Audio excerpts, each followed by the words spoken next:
ও মুসলমান ভাইয়েরা, আমরা একটাবার নিজের বিবেককে প্রশ্ন করি। ধরে যে আল্লাহ রাব্বুল আলামিন আপনাকে 60 বছরের হায়াত দিয়েছে,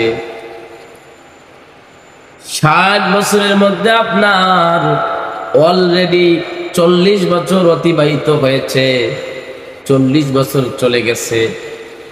আপনার আর সময় বাকি কত? 20 বছর। দেখতে দেখতে 10 বছর চলে গেল, আর বাকি আছে 10 বছর। এই 10 বছরের মধ্যে দেখতে দেখতে আবার 5 বছর চলে গেল।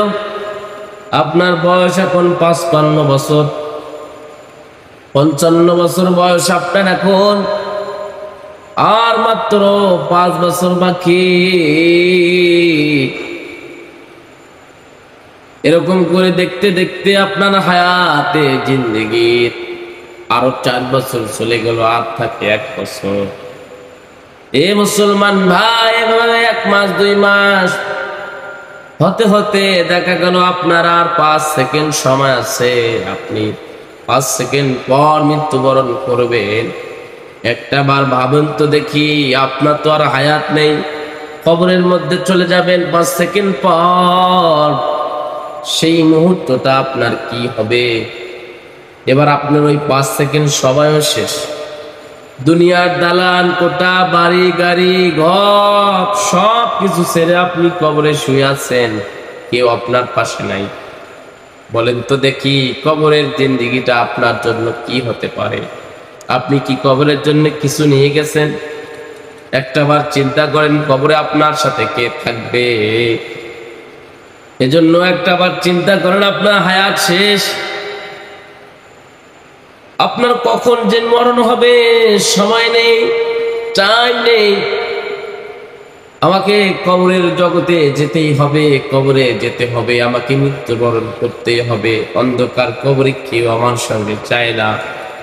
আমি একাই অন্ধকার কবরে থাকবো। সেখানে আমি কিভাবে থাকবো? সেই কবরের পরিস্থিতি কি হবে? একটাবার চিন্তা করেন।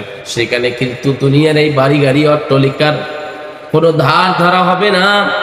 দুনিয়ার জমিনে আপনি কতটুকু আল্লাহর ইবাদত করেছেন, কতটুকু আল্লাহর হুকুম মেনেছেন, এই সমস্ত কিছুই কিন্তু আপনাকে ধরা হবে। আপনি যদি আমল করে থাকেন, তাহলে আপনার কবরটা জান্নাতের মতো হয়ে যাবে। যদি আপনি আমল না করেন, তাহলে আপনার জন্য কবরটা দোজখ হয়ে যাবে, আগুন হয়ে যাবে। আপনার কবরটাতে দাউ দাউ করে আগুন জ্বলছে, আর আপনি আগুনের মধ্যে পড়ে আছেন। সেই সময়ের দৃশ্যটা কিরকম হবে একটাবার চিন্তা করেন। সেই সময়ের দৃশ্যটা কিরকম হবে একটাবার চিন্তা করেন। নিজেকে প্রশ্ন করেন, আমি কি করেছি, কি করছি, কবরে কি হবে আমার? আপনি আমল করছেন না আমল সারা কবরে চলে গেছেন? যদি আমল করে কবরে যান, তো আপনার কবরটা জান্নাতের বাগান। যে আমল না করে কবরে যান, তাহলে আপনার কবরটা জাহান্নাম হয়ে যাবে। মুসলমান ভাই, জন্য আপনার মনকে জিজ্ঞাসা করে, প্রশ্ন করে, সময় তো অল্প, ইবাদত করে। আল্লাহ তাআলা আমাদের সবাইকে ইবাদত করার তৌফিক দান।